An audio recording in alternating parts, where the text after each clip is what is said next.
Nature is my sanctuary, my scripture, my religion. The earth and sky are my church, and in solitude I feel their power pierce my soul.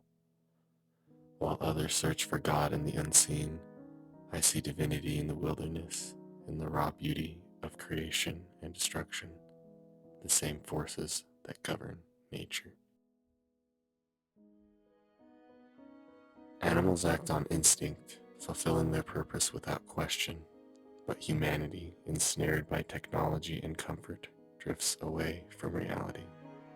We numb ourselves, distancing from the wild and sheltering from the fear of death, which, in turn, stunts our ability to truly appreciate life. Survival is primal, a fulfilling harmony that indigenous cultures understood and practiced. They knew the power of living in balance with nature, while we, in our so-called progress, have lost touch with the spirit within us. To feel truly alive, we must detach from the modern simulation, go out into the world alone, face the unknown as a mirror to reveal your true self, not just the physical, but the spirit waiting to be set free. This journey is not for the weak. It demands the courage to confront yourself, to risk self-destruction, and to strip away the distractions of a comfortable life. I am the action assassin. Once my life was bland and hollow, suffocated by comfort and mediocrity. I chose the safety of routine over the pursuit of my passions: photography, art, expression. I was alive but not living, entombed by a monotony that buried my dreams. I traded passions for possessions, time for trinkets, and allowed others' opinions to shape my path. I feared death because I never dared to understand it. When death finally came, he revealed how I had been a lifeless shell for years, a zombie clinging to comfort. He showed me the last moment I had felt truly alive, in creation. He asked why I had stopped, why I had abandoned my gift. I had no answer. I stood trembling, every pore drenched in fear. Seeing my regret, death offered mercy. He asked what I would do if given another chance, free from fear. I replied, attack art. Death took interest in the word attack and devised a purpose for me. He told me his presence is misunderstood by mortals, and he wanted me to share his message. I am coming for everyone, but I do not care how you die. I only care how you lived. Death is not an enemy, but a friend, a reminder to live fully. When fear of him fades, his presence at the end will feel like vindication, not terror. Embrace every moment and make your life worth living. So now I walk this earth as the action assassin, an undead artist bound to shoot to thrill. My purpose is to awaken others, to help them live with urgency and attack their own art with ferocity. Every mission I undertake is a message, a reminder that time is fleeting and death is inevitable.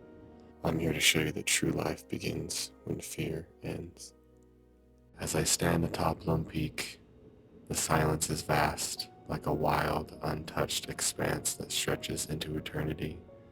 The journey here has not been one of distance, but of a deeper return, a journey into something primal, raw, and untamed. Like the wolf in white Fang, I have felt the pull between civilization and wilderness, the comfort of safety and the fierce freedom that only solitude can offer. Out here, stripped of distraction and the weight of the familiar, I sense the call that Buck knew in the call of the wild, the pull towards something ancient, a call to abandon pretense and surrender to the wild within. This mountain, like the wilderness in London's tales, has tested me, stripped away layers until I could hear the quiet truth beneath the noise of modern life. Nature has a way of cutting through our masks, of laying bare our desires, our fears, our strengths, and our failings. In the isolation of these heights, I feel closer to my essence, free from the walls of comfort that keep us numb, closer to the spirit that London's wolves and wild dogs sought on their own paths. Up here, survival is simple, instinctive, and my senses are sharp, awake, like white fangs when he first tasted freedom. Death gave me this second chance, this purpose to shoot to thrill, and inspire others to attack their own art, to find their own peak. But now, as I stand here, I realize it's more than just creation. It's about surrendering to the call of the unknown, of allowing the journey to shape me, to tear down what I thought I knew. Like Buck, I feel the pull to let go of who I was and merge with something vast and untamed. Perhaps in the end we all have a bit of the wild in us, a part that yearns to break free, to find a truth that cannot be found in the comfort of the known. In the wilderness, as in art, there is both creation and destruction, and in the end, they are inseparable. Each step up this mountain was a step away from fear, a shedding of the self I was, and a movement toward the self I am becoming. This is the call, to strip away what does not matter, to find what endures, and to let the primal pulse guide me forward. The journey to Lone Peak has left its mark, as all journeys do. Now I return, not as I was, but as something closer to the wild that called me here. I found out at that moment, nothing in life is promised except death. If you had the opportunity to play this game of life, you need to appreciate every moment. A lot of people don't appreciate their moment until it's past.